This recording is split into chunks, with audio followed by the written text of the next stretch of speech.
I'm on the outside.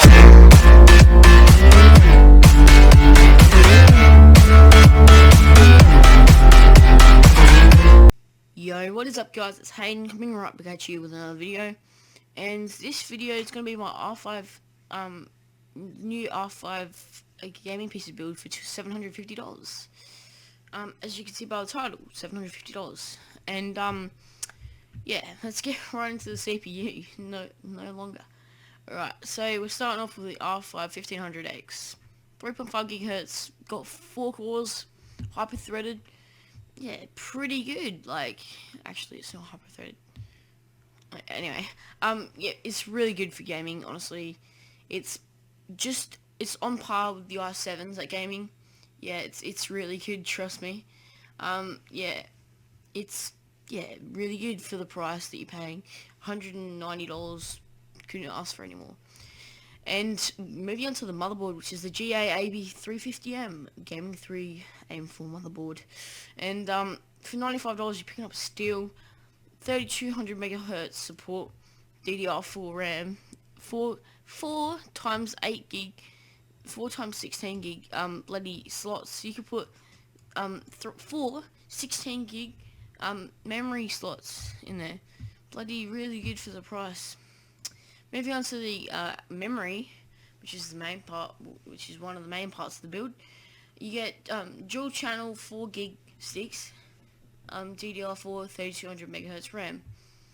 And moving on to the SSD, which is the 120 gig TML7 Evo.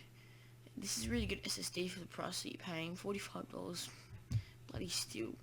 And moving on to the 3 terabyte hard drive by Hitachi, and it's the Ultrastar version. Really good. You won't need any more than 3 terabytes, if not less.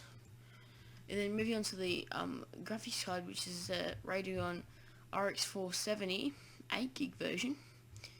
Thing's pretty damn good. They'll handle good games, good performance, and I'll talk about that later. Then moving on to the case, which is the Cougar Spike Micro ATX Mini tower case. That thing will hold everything that you need. Honestly, good, very good. Yeah. So moving on to the last bit of the build, which is the 450 watt EVGA power supply, 80 plus bronze. Pretty damn good for $35, $34. Yeah. So to sum it all up, we have the CPU, which is the AMD R5 1500X. Which is the main part, and you got the motherboard.